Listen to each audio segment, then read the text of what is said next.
Hello, and welcome back to the My First Marathon podcast, where we interview runners in all stages of their running careers about their first marathon experiences to prove to you that anyone can run a marathon. My name is Taylor, and on today's episode, we've got another runner whose marathon and training are fresh on her mind because she ran her first marathon in September of 2024. We go into a lot of detail of reframing her relationship with running, training for her first two halves, and eventually training for her full. We also get into a lot of new runner tips and tricks, as well as the importance of training your stomach. So let's jump right in. Please welcome Paige.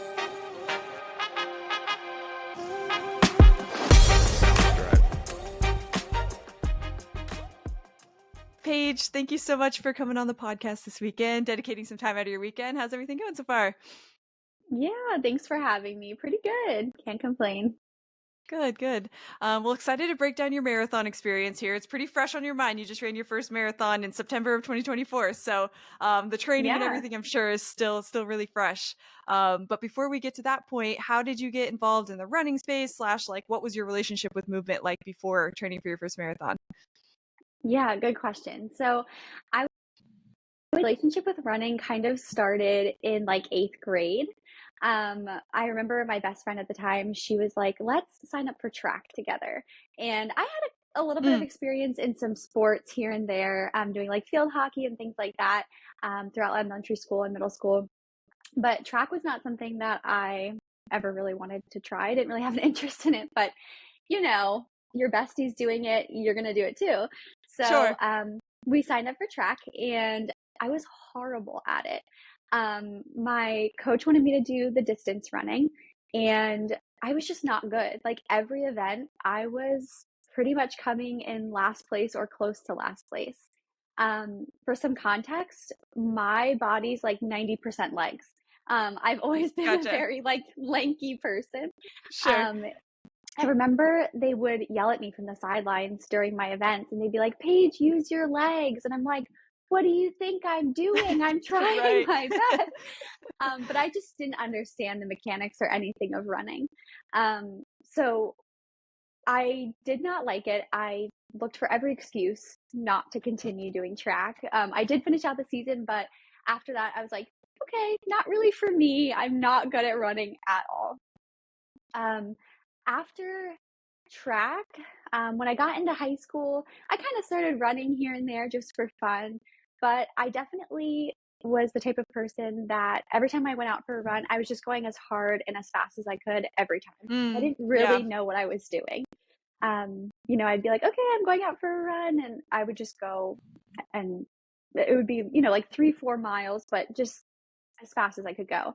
And I would Complete always effort. feel, Yeah. yeah, exactly, every time.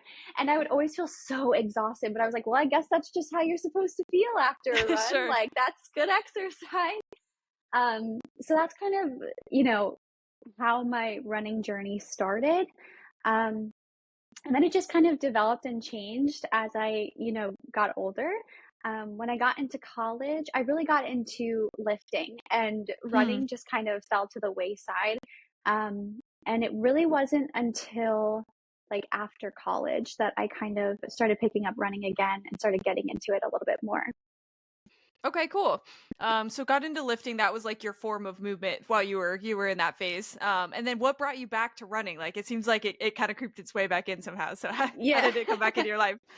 Yeah, so I ended up getting my personal training certification and doing that on the side just for fun. Okay. Like I said, I've always really enjoyed exercise and just movement in general. And some of my colleagues at the gym actually were like, "Hey, we're gonna run a half marathon. Do you want to do it with us? Do you want to sign up?" And I was like, "A half marathon? That's insane. Like 13.1 miles. I don't know, guys. I've never been a good runner. I'm not sure if I can do it." And they were like, "Oh, you can do it." Some of the other people that had signed up had run previous events. So they were like, "It's fine. We'll help you through it. Like, it'll be good." So that was kind of my reintroduction back into running. I obviously signed up for it. And I got the itch, just like every other runner. Right. Yeah, no, it starts with that one friend, I feel like, where that's just like, hey, you should try this. And then all of a sudden it's your entire personality and you don't know what to do with Exactly. it. But um, so you Exactly. had a friend that pushed you there. Was that friend somebody that like had been a runner for a while, or was this like kind of on a whim for them as well? Where were they at in their journey? So they were all also personal trainers at the time, and Okay. most of them had run events previously. I think actually, I think maybe everybody that was running it with me, I think there were 6 of us total, had previously run events, and this was going to be my first. So I was really the only like newbie in the group. Okay, cool. So you had them to kind of like ask questions to and depend on a little bit, which obviously for your first race is super important to have somebody to ask questions to because there's a lot. So Yeah, a lot. okay, so you had that group. That's great. And then were they giving you any sort of like resources, or were you seeking out any resources for training plans or anything like that at that time? Yeah, so as soon as we signed up for the race, obviously I did not know where to start, what to do. And one of my good friends was like, hey, I used Hal Higdon's plan Mm, for half marathon before, so that's what I'm going to be using. So I did a little bit of research and I was like, yeah, this plan seems suitable for me. I think I can start here. It was like the beginner one plan. And that was great. I am a big rule follower. So for me, having a plan like that that's laid out helps a lot. I was able to stick to it to a T, and that's really how I got through training for my first half. Um, and then, of course, like my friends were also great resources, just kind of guiding me and really teaching me that running is not about going out as hard and as fast as you can every time. And teaching me that in fact you can walk during a it's run. allowed. Yeah, exactly. Which is something that I don't know. When I was younger, I guess I just didn't think anybody was walking during their runs. As silly as that sounds. When you're a beginner, you're like, wow, how are these people going out and running? And some people do, obviously. You know, some people Sure. go out and run 13 miles straight without stopping. That's not me. But just teaching me these little things along the way was so helpful. Yeah, yeah, it's so true. And I don't know, I didn't do track it when I was in high school, but talking to a couple people that come from like the cross country world or the competitive running world, even when they were younger, do you feel like that like coming from that mindset to then training for your half years later impacted like that at all? The fact that you were thinking, oh, you can't walk, oh, like it's all or nothing kind of thing. Yeah, that definitely could be part of it because, during those events, people aren't walking. I Yeah, don't know about cross country, but as far as track, you're booking it for, 800 meters, 1600 meters, whatever your event is. And everybody just seemed so much better at running than me. So I just assumed, like, oh, this is just how it is. You go out and you go really fast for as long as you possibly can. yeah. Yeah, it's tough. And then you the first time you slow down, you're like, oh, okay, this makes a little bit more sense. Yeah, you're like, What okay, was I that? think I can do this. Yeah. Exactly. Yeah, yeah. Do you have a specific moment for training for your first half where you had that run that was like, "Oh, okay, this makes a little bit more sense." Um, I think when I was training for my first half, I was running with one of my girlfriends who was also going to be doing the half.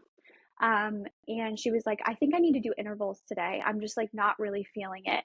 And I was like, oh, yeah, totally. Like I knew what that was. I had no idea. Yeah, And that's when I found out, like, oh, okay, so we can actually, you know, start and stop, intermittently walk in between these short stints of running, and that's still running.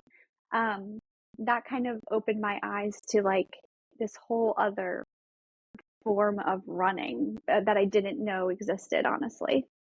totally. Yeah, it's huge. It opens up a whole world for you to like set goals beyond what you thought that you could actually do, which is really cool. So training for this first half, what were like the milestone miles that you remember? So like I hit my like 6 mile long run for the first time and I felt like I could actually like reach 13.1 miles. Do you have a moment where you Yeah. felt like I'm over the hump, like I'm starting to get the hang of this? Yeah, I think well, for me, honestly, like every run was kind of a milestone because I hadn't really taken running seriously up until that point. I wasn't even really like I would go out and I wouldn't really log much. I would be like, oh, I'm going to go run for 30 minutes or whatever. But I wasn't really focused on like my distance or my times or anything. Mm, yeah. So every run was kind of like a milestone for me. But I remember during that training, I think the furthest run was for training purposes was a 10-mile run. And I remember after that being like, "Oh my gosh, I can't believe I just ran double digits. Like, that's It's crazy." huge. Yeah. Yeah, yeah. And I think that after that run, I was like, "Oh, well, I can definitely do a half. It's only 3 more miles after that. Like, that's nothing." Um, so that was kind of like for me the biggest thing, just getting to those double digits and being like, "Whoa, I didn't know I was capable of that at all." Yeah. Yeah, it's so cool. So obviously you ran your first half marathon. But how were you feeling when you were like at the start line? Because was this? I guess I should back up a little bit. Was this your first race? Like post eighth grade track and all of that good stuff. Yeah, I hadn't done any other events. I don't even know that I did a 5K. I kind of just jumped right in. Yeah. So going into it, I was so nervous. I was like really fortunate that I had a group of people to run with during that half. If I didn't have that, I don't know how it would have went. But yeah, going into it, I was just so nervous. I didn't really know what to expect. I hadn't even been a spectator at a running event like this before. So I just remember being like, what have I gotten myself into? Right, right. And was this a pretty big race or like a local race that you signed up for? Yeah, it was a local race, but they were also doing it was a half and full Okay. marathon. So they had a pretty decent turnout. I can't remember how many attendees there were, but it's a pretty big race for a local race. Okay, cool. And like when you were standing at the start line with all of your group of people that you were gonna run with, was there any advice that they were giving you, like to keep the nerves down or anything like that? Just to like center you, because I know those start lines for the first time can be like a lot. Yeah, it was a lot. We went into it with a plan that we were going to start the race running intervals and really taking it slow. That way Yeah, we didn't kind of like burn ourselves out. So that was really helpful just going in knowing like, okay, we're not gonna, the gun's not gonna go off and we're gonna sprint. It's gonna be sure. really slow and controlled, and we're running as a group. So if somebody needs to stop, we can stop. If we need to walk or we need to, whatever it is, that group was very encouraging in knowing that, you know, we can always control the pace depending on how anybody in the group is feeling. So that was really helpful and encouraging before getting started. Yeah, that's huge for your first one to go out with like a group of people that you can rely on. I think that's huge. Yeah. Um, cool. So like let's break down the race again. I want to hear about how the first half marathon went. So how was the first, let's say like half of the first half marathon for you? It was good. I remember feeling really good for the first half. Like I said, we started out really slow, and Mhm. our plan was to just see how we felt and adjust from there. And I felt really good. It wasn't until probably like around mile 10 that I was like, oh Okay. my gosh, okay, I'm kind of getting over this. In that race, there was a really, really long stretch. I want to say it was like the last like 2 miles was a really flat, long stretch. Mm, Um, and I just remember like running in that straight line. I was like, I'm gonna go insane. Like, when does this end? Where's yeah. the finish line? I don't see it anywhere. Yeah. So I remember feeling just really exhausted around like mile 10 or 11. But I also knew I only had 2 or 3 miles left. I could get it done. Um, it was just a matter of like mentally reminding myself. And obviously, having that group was so critical for me because we were so Yeah. encouraging to each other. It really helped me, finish. Yeah. Yeah. And then you cross the finish line for the first time. That's such a cool feeling for the first time. What were you thinking after that? I feel like people either fit in the one and done, that sucked, that was horrible, and I'm good to go. Or you're like, okay, I need to do better and figure out how I can do more of these things. What do you think you fell into? Yeah, I remember feeling so accomplished after that. I was really happy to be done. And I actually remember because that course, for the marathon, the full marathon, it was a loop. So they would have to do Mm. that 2 times. And I remember crossing the finish line and seeing people continue to run. And I was like, can you imagine doing that twice? No, Yeah, right. literally never. I'll never do it. Yeah. I remember thinking, that's crazy. I'm so tired. I can't imagine doing that loop again. But I was also very proud and I felt really good. I was tired, but I was like, "Oh, that was kind of fun. I kind of enjoyed that." But I didn't like immediately think, "Oh, I'm gonna keep doing this." Like I was kind of like, "Okay, that was You good. did it. I'm good Yeah. for now." Yeah. Yeah, so that was kind of my mindset. Okay, cool. And were you thinking about, even if there was no race in mind, where so you had already done this training block and you were, I would imagine, in pretty good shape at that point.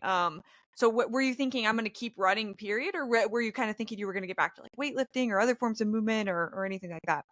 Yeah, so I consider myself a seasonal runner. I Hmm. do not like winter running. Cold weather Mm. running is not for me. I don't know how people do it. They are a different breed. Um, so I that that marathon was in the early fall. So I was like, okay, well, starting to get chilly. I'm good. I'm not gonna Off run season. outside. Yeah, Yeah. off season for me. So I was like, I'm just gonna go back to focus on lifting because as you probably know, like when you're ramping up for a race, you're definitely slowing down in the gym. Um, Hmm. that work kind of, you have to kind of scale back. So I was kind of just ready to get back into the gym and get back to like my lifting routine. Um, there wasn't really any world where I was like, oh, I'm gonna start researching my next race. Gotcha. Okay, cool.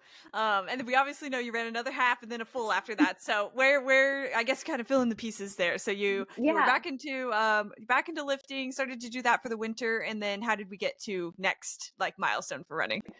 Yeah, so I think my first half was in 2020, and then my second half was 2022. So Okay, gotcha. somewhere in there, I decided I kind of missed running, and I think I want to do another half, but this time I want to do it by myself. Hmm. My goal was to really push myself and get outside of my comfort zone by doing it alone.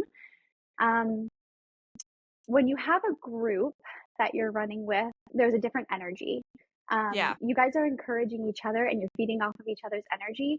But when you're doing it by yourself, it's obviously like it's running is mentally challenging as it is. But when you're doing it by yourself, it's like a whole nother level, in my opinion, um, because you're really out there solo, Yeah. and you really have to like battle those mental hurdles alone.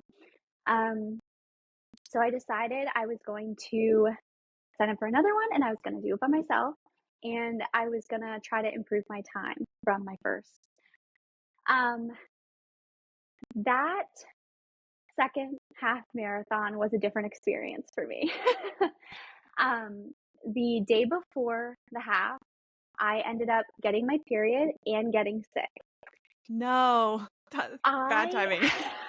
such bad timing. Yeah. That, oh my gosh, it could not have been worse. I woke up the morning of the half, excuse me, and I remember feeling like I got hit by a truck. I did not Oh feel good no. at all. And I was like, I did not just train all this time to not show up and run the half. So I remember I took my fever or took my temperature and I thought, if I have a fever, I can't do it.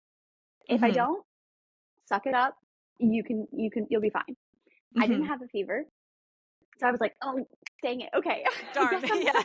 I Yeah, have to do there's a this thing. small part yeah, small part of me that was like, "Okay, I kinda wish I did just because I feel horrible." So I was Yeah. like, "Okay, I'm just gonna take some medicine and we'll just see how I feel. Worst comes to worst." There was also a 5K that day, so I thought, "Worst comes to worst, I'll just do the 5K, turn around, whatever." Um, I got to the race and I was feeling a little bit better. Medicine was starting to kick in, so I was like, okay, I'm just gonna go for it, whatever. Um, I ended up carrying tissues through the entire race. I was blowing my nose while running. It was Oh geez. horrible. I never felt worse. Like I've never felt worse. It was horrible. Um, but I finished the race. I was so dehydrated. I was unwell, but I did beat my time. And I Mm. was like, okay, so I felt horrendous and I still beat my previous time. So I guess it wasn't too bad. Whatever. Say it's a win, Sure. right? But it was tough. Like that half marathon was kind of out in the middle of nowhere. It was a small local half marathon, and the course was very um isolate. Like it was all farmland. There wasn't a lot of Mm, spectators. So mentally that half was really challenging for me. Um I remember getting to, I think it was probably around the 10-11 mark when I was like, "Oh my gosh." Like I knew I could finish because I had done it before, but with how I was feeling physically, it was just really getting to me mentally, and I was like, I don't know if I want to finish." Like I was right, just so exhausted.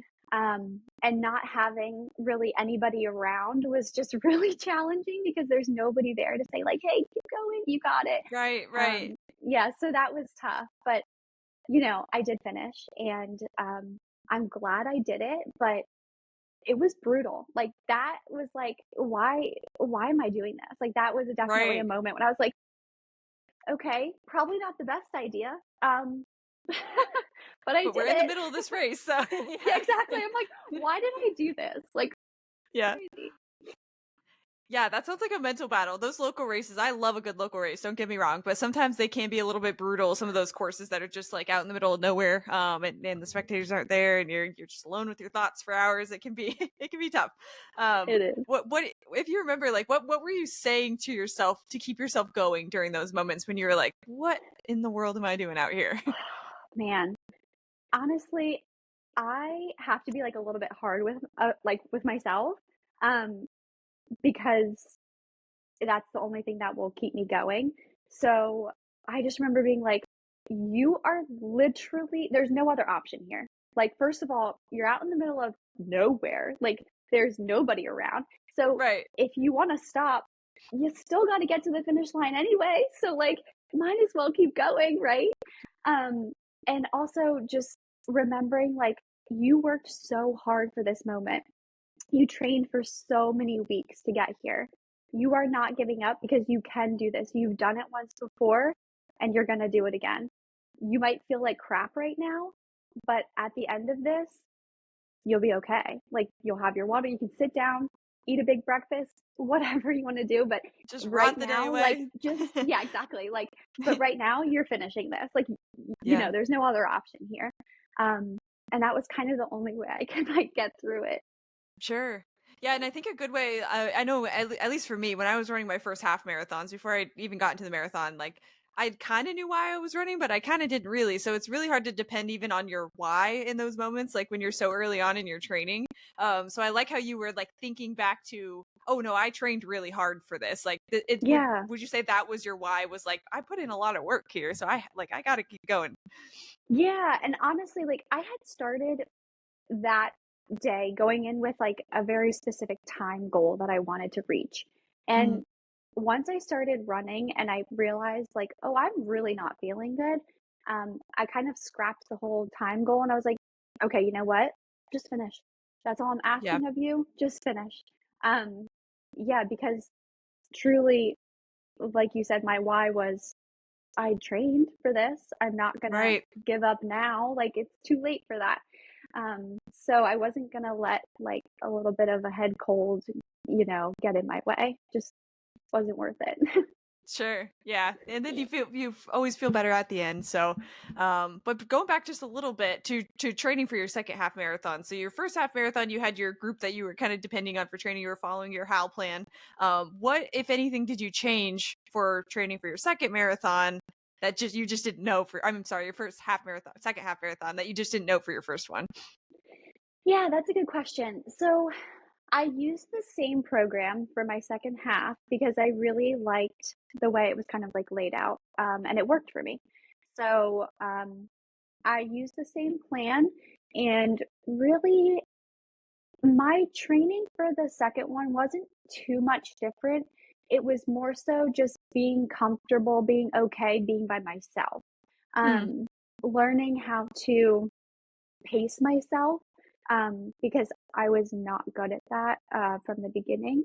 Um, And when you're relying solely on yourself and you don't have a partner to say, like, hey, we need to slow down, um, that can be a little bit challenging. So, really, it was just getting comfortable with running solo and, you know, battling those mental demons on the days when you don't feel like running by yourself. Yeah. Yeah, it's so hard, and it's like the until we talk about a lot about why as runners, but until we find that why, like we're really just relying on ourselves to get us through that. Yeah. And when you don't have a group to push you, it can definitely get difficult during training. Um but cool, so we ran our second half marathon. You got that under the belt. Obviously you weren't feeling very well, but we got there. Yeah. Where did we kind of progress from there? What were you thinking after that race? Yeah, after that, honestly, I was like, "Okay, like, maybe I'll do another half, I don't know, we'll see." Again, I'm such, like, a non-committed runner. I was like, "Well, it's getting cold again, so time to hibernate. Maybe I'll pick it up again next year, I don't know." Yeah. And then I think every year when I see videos from like the New York Marathon and the Boston Marathon, I get so emotional. And Mhm. I think it was 2023 when I was seeing like recap videos and people that were running and from spectators and all these things on TikTok. And I was like, oh my gosh, like imagine how incredible that must feel to run a marathon. Like I can't even imagine what that feels like. Being part of that 1% group, like it must be so cool. Um, and truly, those videos, I got the bug. I got the bug just from watching those Yeah. videos of other people running marathons, and I was like, maybe I should do it. But then it would kind of come and go. I'd be like, maybe I should do it, and then I'd be like, no, that's crazy. I don't know. Yeah. The last half was so bad. I don't know if I should even contemplate doing a full. So I just kind of kept like going back and forth. "Oh, maybe I will, maybe I won't." Um, and it wasn't until one of my friends at the gym, there's that same group of people, they're just bad influences, had said that they were going to be running a marathon. And I was like, oh, that's so awesome. Like, good for you. Um, could it be me? And they were like, no, you could definitely do it. Like, you did a half, you can do a full. I'm like, I don't know, guys, that's crazy. Um, and then I kind of started thinking about it a little bit more, and I was like, well, I did do a half. It's just another loop, right? Like, not that much more. You And start to then, talk yourself into it. yeah, no, literally, I started talking myself into it. Um, and I kind of decided, like, I knew at some point that I wanted to run a marathon then. I was kind of like in the mindset of like, okay, at some point I will do it. When? I don't know, but it's definitely a goal I have at some point in my life.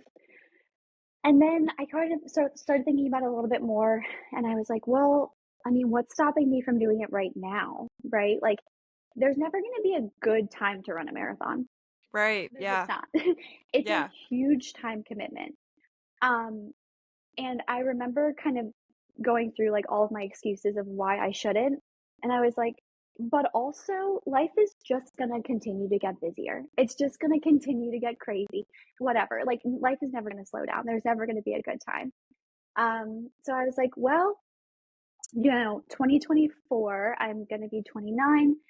Maybe I should commit to running my first marathon before I hit 30. Mm. That might be like a good goal for me to have. So I really just talked myself into it. I hyped myself up and I was like, let's just sign up. And I Yeah. decided to sign up for one way in advance because I knew if I didn't sign up for a race, I wasn't going to do it. Like if I would have So waited important. until, yeah, if I would have waited until like 2 months before to like actually sign up, I would have talked myself out of it. Right, right. So I signed up, um, I don't know, like 7 or 8 months before the Okay, actual yeah. marathon. And I was like, well, now you're committed and you're not going to make a fool of yourself. So you better find a training program and you better stick to it because you're in it now. Like Yeah, it's time. it's time. Cool. So you had given yourself plenty of time though, which I think is so smart for your first marathon to not do any sort of time crunch, not try to push it too much. Just like you need that base building season before you hit your actual training plan, like the 18-20 weeks before. So that's great. For sure. And were you still looking into the same Hal Higdon type plans just for the marathon now, or what were you thinking in terms of plan? Yeah, so I actually, for the marathon, I decided to start with just kind of going out and doing some base training on my own. Just because, like I said, I am a seasonal runner, so I rarely run. It's so bad. I don't encourage people to do this. But like, I won't run all winter. So by the time like spring rolls around, I'm really like deconditioned. Sure. So I really started with like a base training, just going out and trying to like build up some mileage and my endurance.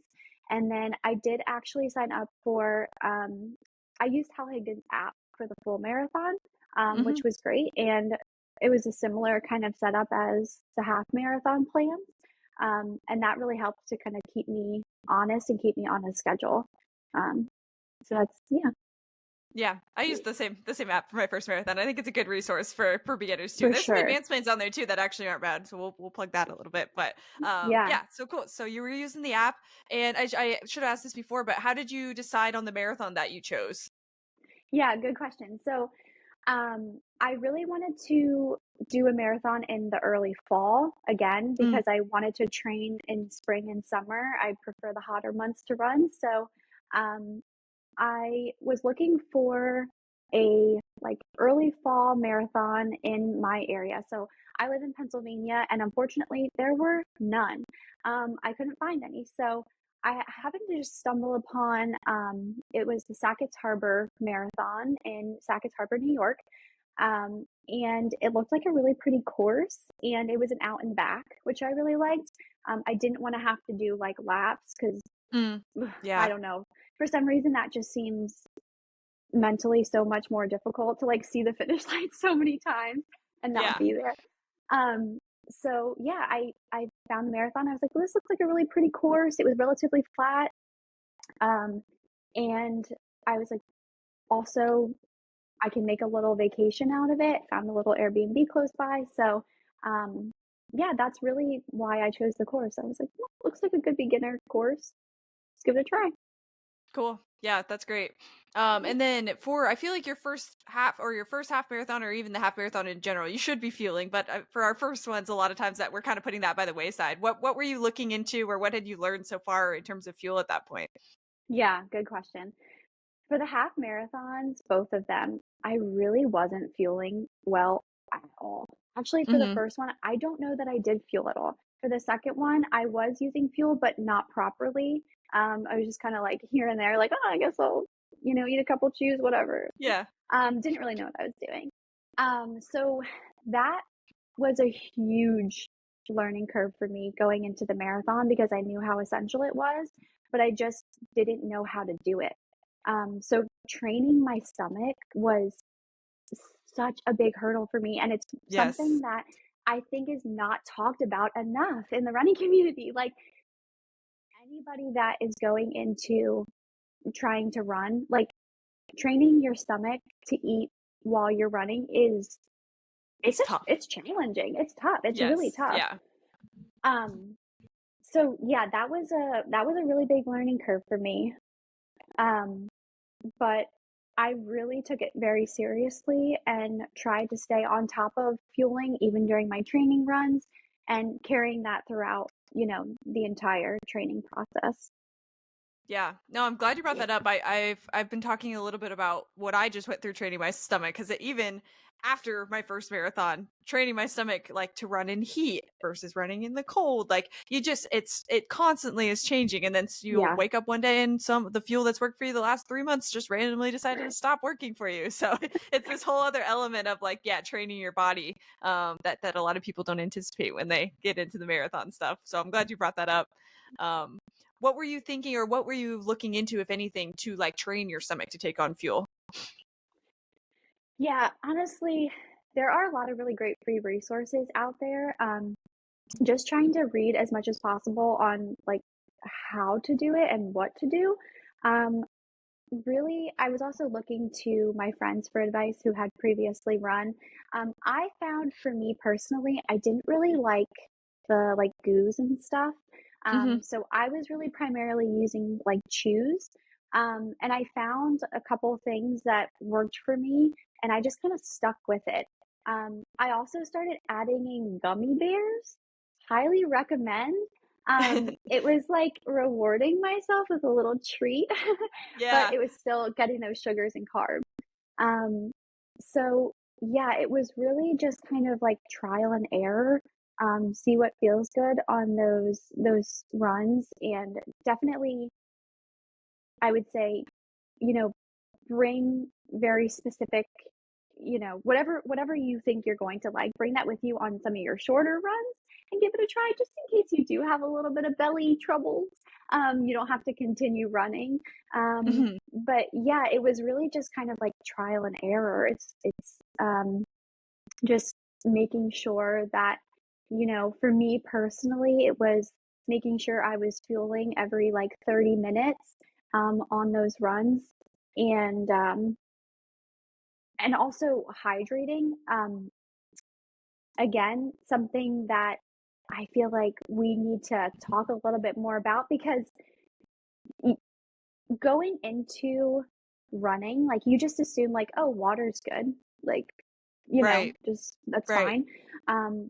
But your salt intake and everything else that, goes along with running to avoid cramping and all these other things, like, there's just so many little pieces of fueling and hydrating that you have to learn. I'm still Right. learning about it. I feel like I'm still trying to figure out, like, "Am I doing this right? I don't know." Yeah.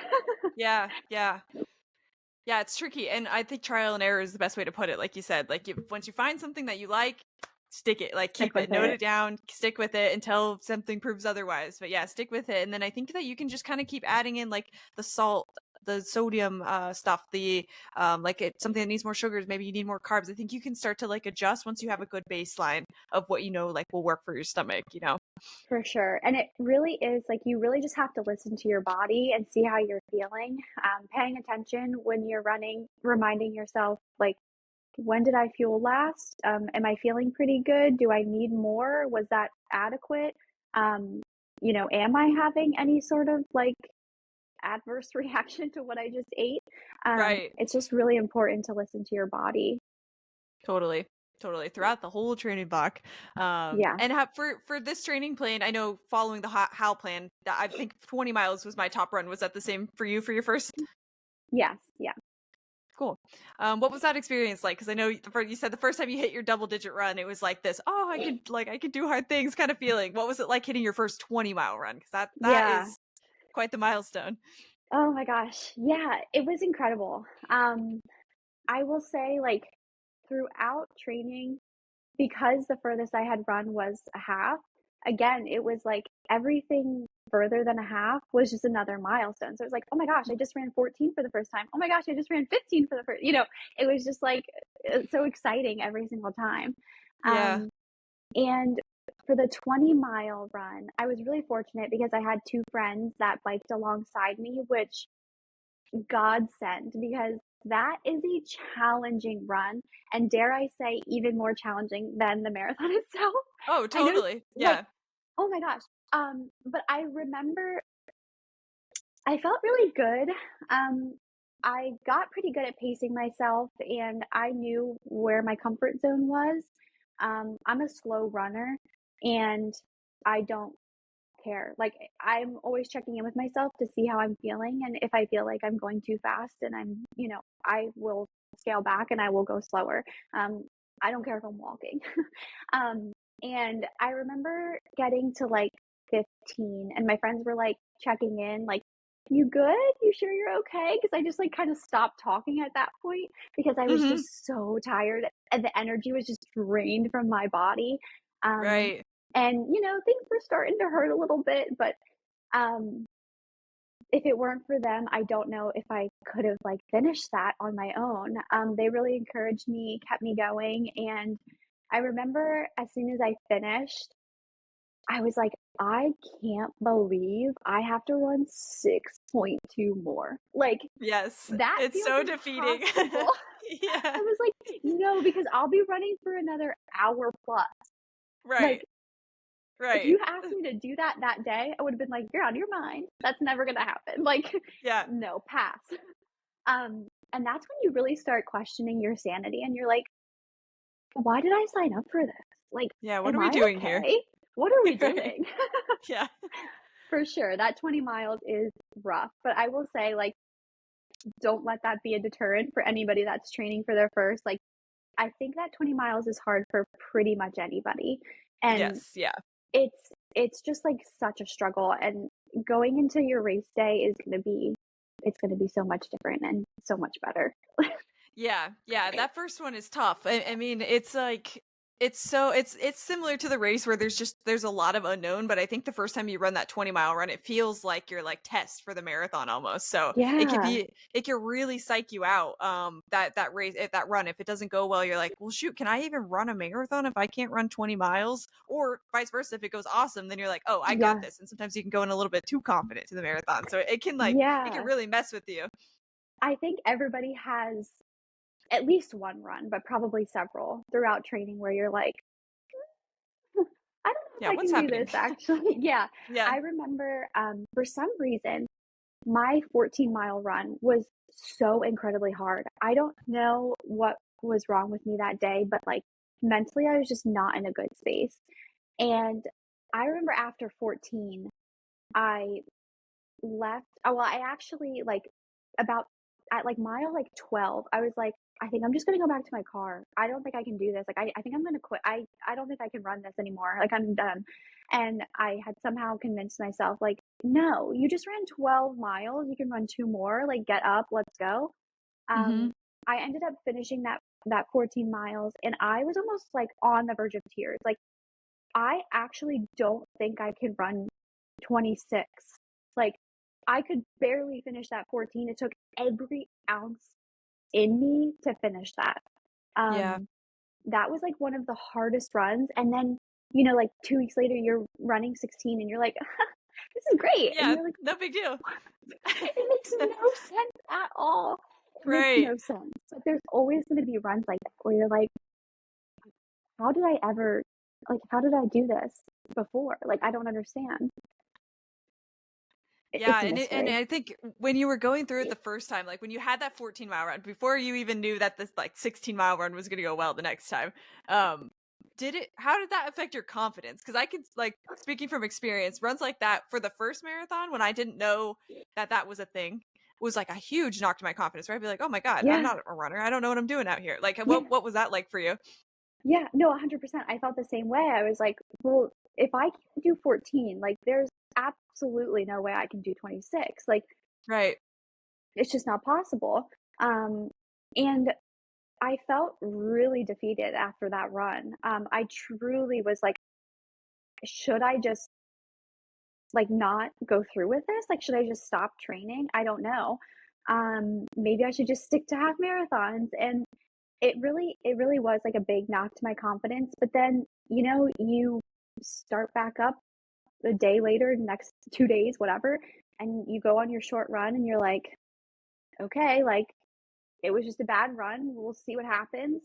Um, I I'm glad that I didn't give up, but yeah, it was definitely a challenge. And once I did like that 16 and I felt good, I was like, okay, I don't Yeah. know. What? Maybe it was just a fluke. Like, what is this? Yeah. I don't understand how 16 could be easier than 14. Like, that makes no sense. But Right. okay, I guess we'll just see what happens, Just keep Yeah. going. That's it. Yeah, you just gotta keep moving forward, keep trusting the plan, trusting the work, and things do fall into place for sure. Yeah, Yeah. absolutely. Cool. So we got through training. And we did our 20-mile run. We know how that turned out. And then did you go into like a 2-week taper, 3-week taper from there? Yeah, so it was a 2-week taper. And I remember thinking, well, this makes no sense. Why would I taper for 2 weeks? I feel like I'm going to lose all the progress that I've made. Yep. And again, like you said, you really just have to like trust the process, trust the plan. And oh my gosh, those 2 weeks were incredible. I remember being like, "Oh, these runs, these short runs, Yeah. I love this. This is so nice." You know, you're going out, you're like, "Only 10? Oh my gosh, Let's go. amazing." Yeah. Yeah, which is crazy to say, by the way. Right. I remember, like, coming home, my husband would be like, "Oh, like, how far do you have to run today?" I'm like, Only 10." He's like, "Only 10? What? That's an insane amount." And I'm like, "No, that's great. No, Like, you don't that's get it. Yeah. it's a piece of cake. That'll be by in a breeze." Um, yeah, so those 2 taper weeks were incredible, and it was definitely essential. I made the mistake of not really doing a ton of research when it came to shoes. Mm, I found shoes that I liked that felt comfortable to me, to train, but I didn't really, like, do any research on, like, what was best or most supportive for, like, my feet, and, I ended up getting, like, really, really bad shin splints. mm, So those 2 weeks were essential for me to just, like, recover a little bit and just gain some of that energy back because you really do, like I think that might be why, like, the 14 and 16, like, those are so hard because you're really in, like, the midst, like, you're in the thick of it. You've been yeah. running, like, hard for weeks and weeks and weeks, and your mileage just keeps increasing and increasing. So those 2 weeks are just, like yeah, they were great. I loved that. Yeah. I love the Yeah. taper. You didn't fall into the taper crazies. You were like, no, I'm accepting this. This is great. Yeah, I was like, "No, this is amazing." I don't know if it's gonna work, Yeah. but it's amazing. Yeah, right. Cool. And then so you're getting a little bit closer to race day and you said that you were commuting to this race. How far what were the logistics of getting to this race? Yeah, so the race was on a Sunday, and I think it was like about a 6-hour drive to the destination. So we actually went on, I don't know if it was Friday or Saturday, but we got down there, we got ourselves situated, made sure we knew where to eat that night so I could get some good carbs before the race. Um, and yeah, just making sure that I had everything like packed and ready to go. I definitely would not have wanted to drive there like the morning of the race because it starts so early and there's so many logistics to figure out. So yeah, I think we got in the day before um, and spent the night close by. Okay, cool. And how were you feeling that night before when you were like getting dinner and like moving around and doing stuff in the town you were going to run it in? Like how were you feeling? Yeah, yeah. Well, I remember we went out to dinner that night, and there were clearly a lot of other people there that were going to be running. And I just remember like looking around and being like, "Oh my gosh, all these people are running tomorrow too. Like this is so weird." Like I don't know, it just felt really bizarre. Um and I was nervous, but I was trying to be as relaxed as possible, making sure that I was like, just stretching and hydrating and eating and fueling as much as possible. Um, but yeah, the nerves, like they were there, but they didn't really hit until the morning, until race Mhm. day. Um, Yeah. yeah, so I was just trying to remain calm, but I was freaking out for sure on the inside. For sure. Yeah. And then so you said that the morning of the nerves kind of kicked in. Was it when you got to the start line? Was it a little bit before? Like when did you start to be like, all right, Yeah, we're doing this thing? I think as soon as my alarm went off in the morning, I was like, "Oh my Yeah, gosh, right. no, no, why did I sign up for this?" Um, and then so I don't really like arriving to the race super early.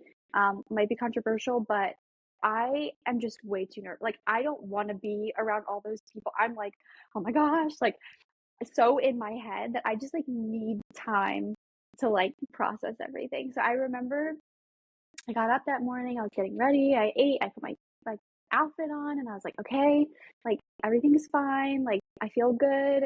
Everything's going according to plan. It's okay. Not sick, so that's a plus. And then on the drive there, I was like, oh my God, it's only like a 10-minute drive. I only have 10 minutes until we're there. Like I was like, oh no, I wish this drive was longer. I'm not ready. Like I can't do this. Yeah. And going into it, my biggest fear or my biggest concern was there was a cutoff time. So Mm, it was a 6-hour time limit. And I remember just being so nervous that I wasn't going to finish in time. Um, Logistically, based on my training and the way that I had been running, I would have been able to finish in time, but there was just, like, something in me that was like, "No, the time like, you're gonna like, something's gonna happen. You haven't run 26, you've only run 20. Those last 6 might take you forever, and you're not gonna make Sure. the time. They're gonna start tearing everything down, and you're still gonna be out there, stuck in the middle of the course." So that was, like, really my biggest fear, um, going into it, and I was really lucky.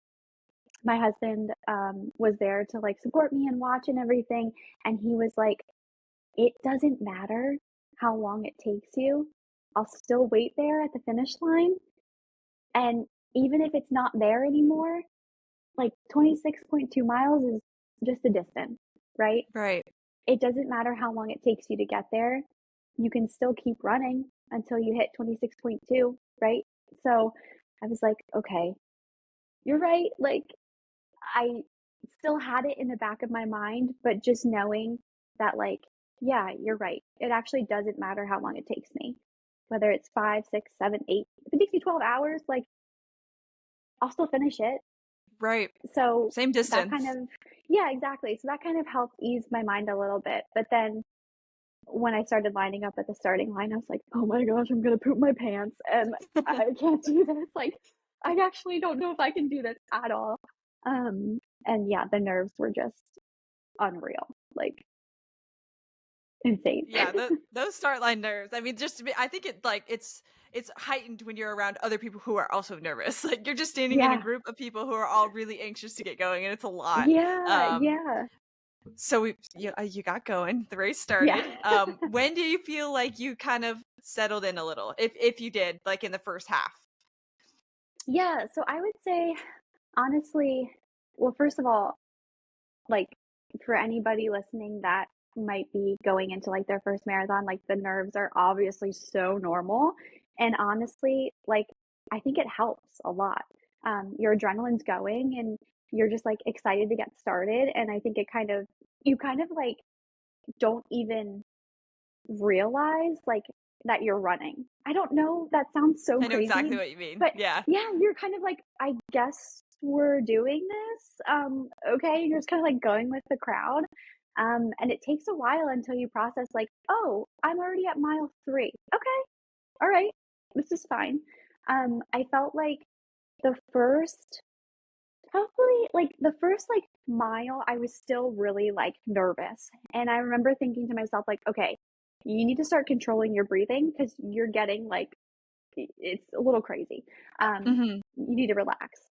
So, I remember thinking about being intentional about my breathing, and, once the crowd started kind of, like, thinning out around, like, mile 2, 3, is when I was really like, "Okay, we're doing this, like, we're in it.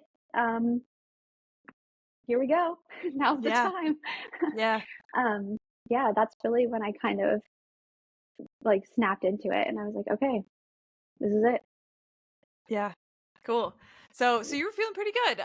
Would you say that that kind of continued like up until the half point for you? Like you were still feeling pretty good up until then? Yeah. So I remember I got some really good advice before I had started.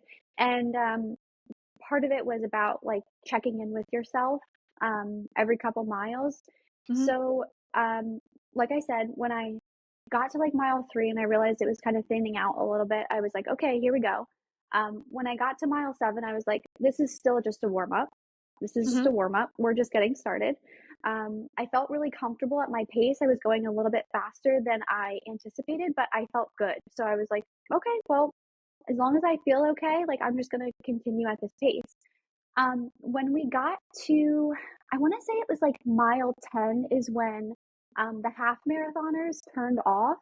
And I was like, Mm. what I wouldn't give to turn with them. Yeah, it's But tough. it's really tough. You're like, okay, have fun. See you in a couple hours. Yeah, wish I was you. And then it really started thinning out after that. All the half marathoners were gone. And you're like, okay, you're starting to like, there's a couple points where you're sort of on your own. Again, it was there was a lot of like farmland and stuff, so there were a lot of areas where there weren't like any like spectators or anything. So I was starting to get a little nervous that it was going to be like my other half marathon, and I was like, oh man, this is going to be tough. Like, Mm, there's yeah. not going to be people around, and it's going to be a challenge. Um, I really honestly, I felt good at the halfway point. My husband had met me at a couple points along the way, and he was encouraging me, giving me any like fuel that I needed or any extra water, popping a couple Tylenol just to keep those shins from um, not blistering. Um, and I think probably around 16, I was like, okay, like we're still doing this. We're still going. But Hmm. I was happy that I had reached over the halfway point, and I was like, okay, well, I'm already over halfway. Like, this isn't too bad. Um, when I got to about mile 20, um, it definitely started to get tough. There was a pretty significant incline. Mm, And I remember being like, okay, I'm starting to feel it. Like, I'm starting to notice my energy levels. I think I need to slow down a little bit, walk for a little bit. I walked like most of that hill. It was brutal, and hmm. I was not about to waste my energy on that. Right. So really just like checking in with myself, making sure that I was pacing myself and wasn't trying to like for me personally, when you come up to something like a hill like that, it's just not really worth wasting your energy when you still have 6 miles left. Totally. Um, when I got to mile, I think it was like 21 or so, my headphones died. And I was Oh like, no. I Oh didn't need them. no. That sucks. Luckily, I know. Luckily, I had brought my case with me in my pack. So Yeah. I was like, okay, I'll just plug them in really quick, keep them in my case, and let them charge for a little bit, and hopefully that'll carry me through the rest of the marathon. So I ended up doing like 1 or 2 miles without headphones, which honestly was kind of nice. I thought I would be dreading it, but I really was being super attentive, and I was just kind of like really taking in all like the sights and sounds, and just kind of, I don't know, it actually wasn't as bad as I thought it was going to be. But anyway, Yeah. after those like 2 miles, I was like, okay, well, I definitely want my headphones for the last like three. I'm going to need it. Like, I know that. Um, so I had put my headphones back in, and people were, like cheering me on, texting me through my headphones. So I was getting like words of encouragement, which was awesome. The last 5K, I actually felt really good, surprisingly. I think the adrenaline started kicking in again. Hmm. And I was like, oh my gosh, I'm almost done. Like, first of all, I passed 20. So this is officially the furthest I've run again. Um, and I only have 3 miles left. That's literally nothing. Like, I do that all the time. Like 3 miles, I do that all Right. the time. Um, and so, yeah, I just got like a second wave. I felt so good. Um, I was able to like increase my speed. I ended up actually like passing a lot of people that I had stuck with for most of the race. And I was just like, okay, let's go. Like, kick it into high gear. Let's get this done. Yeah. Honestly, I think part of the motivation was just like, I need to get this over with. Like, Yeah, right. While I'm feeling good. let's go. Like, let's get Yeah. this done. I've been Yeah. running for a long time. Yeah, so I felt really good those last like 3 miles. And then once I kind of got up towards like the 25-mile mark, a lot of people, there were a lot more spectators, and like, you're almost there, you've got it, you're almost there. And that just really gave me like the extra boost that I needed to be like, oh my gosh, I'm so close. Like, Right. I can almost see it. Like, I'm so close.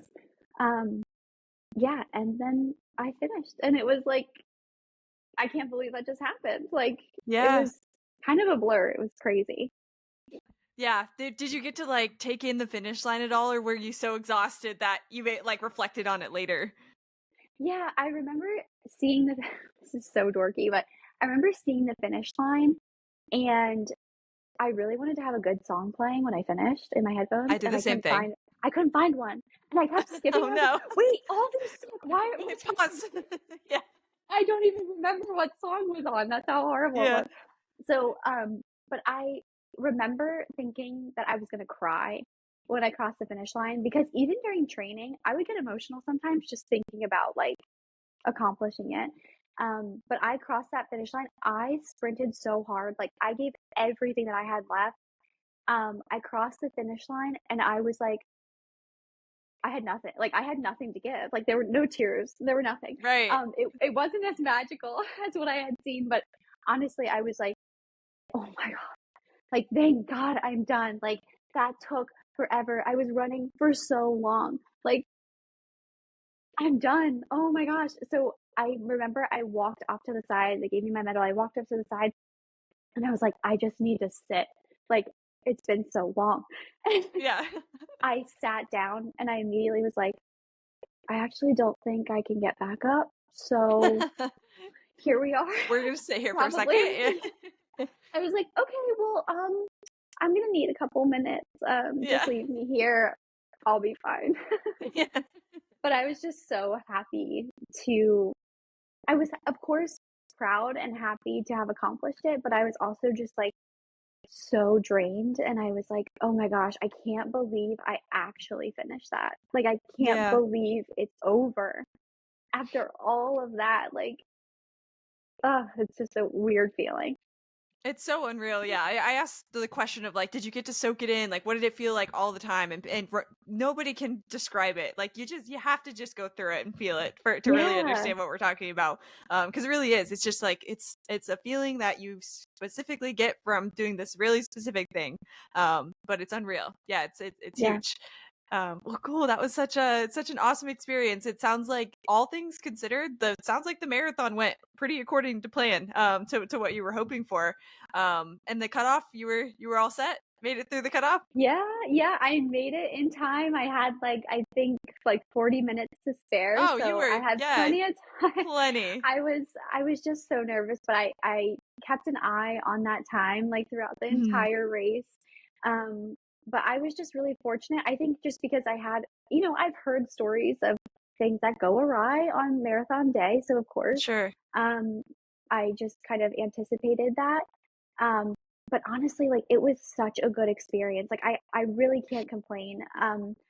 I will say, like, I think part of why it went so well is because I truly did not change a thing when it came to race day versus what I had done in training. Um, Mm, I, like I said, was really intentional about checking in with myself every couple miles. I was really on top of my fueling, really on top of hydration, and I walked at every water station, which was really such a good tip from somebody I know that had done a couple other marathons, and they were like, don't be afraid to like take your time, slow down, get some good hydration because when you're running, you're trying to drink and it's just going everywhere. Like you get to that water right. station, Yeah, they're like, just "Oh, take your here's a time. Dixie cup." And you're like, "Oh, okay. I think I got some in my mouth." Um so yeah, like I think I was just really intentional and like I said, I didn't change anything. I used the same fuel. I used the same like hydration tablets. Everything was exactly the same. Um, and I just kind of went into it being like, okay, it's just another run, like it's just another run. Um, I think that helped just kind of keep me on the right path.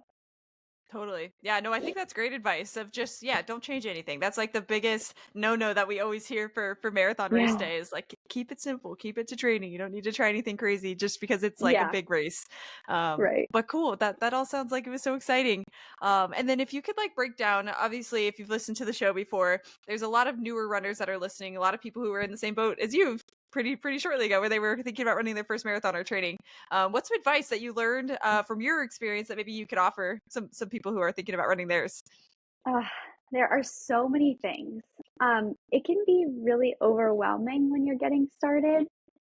So really just like taking taking everything so slowly and just trying to like soak things in like little by little.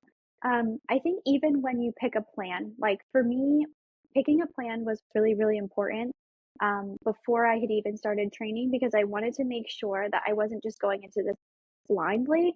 And I wasn't just going out and being like, I don't know what I'm running today, just running to run. Um, so sticking to the plan and kind of taking it one run at a time.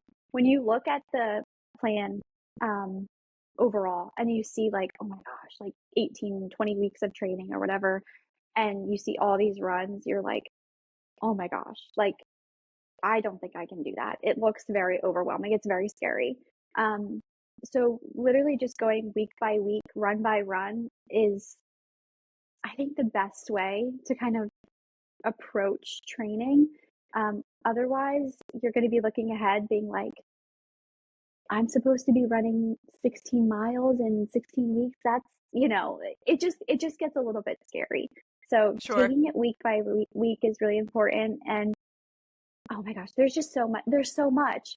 And like I said, training your stomach. Like I cannot stress enough how important that is. It's, I think, overlooked a lot. But the key to any good run is making sure that you're properly fueled and hydrated. Um, you can't get very far if, you know, you're not well fueled and Right. well hydrated. So yeah, I don't know. There's so many pieces of advice. But at the end of the day, like you'll figure it out. Listen to your body, um, and you'll figure it out along the way. Totally. Yeah, you're not going to go from half marathon to run a marathon the next day. Like there's a whole training program that you're going to go through and you'll work your way through it for sure. Exactly. Yeah. Well, cool. Well, thank you for walking through your whole marathon experience. That was great to walk through. And then the last couple of questions I usually ask are about just fun questions like fuel, shoes. A question from the audience I'll ask you as well.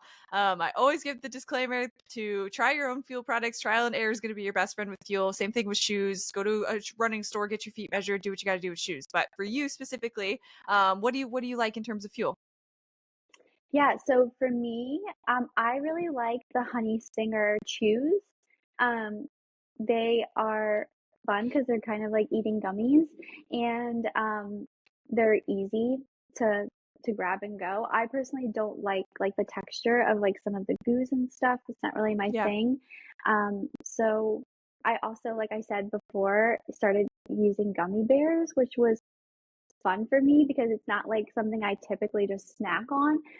So to kind of like keep that as an alternate source, because you do definitely get tired of like the chews and stuff. But I really sure. tried to like um, stick to like one or two flavors and then, you know, alternate here and there with a little bit of gummy bears for fun. And yeah, that worked for me. Cool. Love it. And then shoes. What shoe? I know you said you maybe didn't do like a ton of research for your first one, but what do you like for shoes? And then like, have you looked at any other options since then? Yeah, so I ended up so when I first started running, I had a pair of Asics and a pair of New Balances. There's Mm, nothing wrong with them. They're great shoes.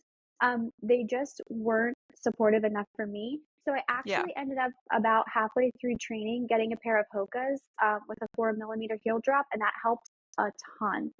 Just Cool. because of the way that I was like striking the ground. So I honestly, if I'm being totally honest, when I first started running, I was like, I'm not getting Hoka's. Everybody has. I'm not gonna do it. And then I did, and I was like, well, of course, everybody has Hoka's. They're great. Like, Yeah. of There's a course. reason. Yeah, exactly. I was just being a hater at first, but they're great.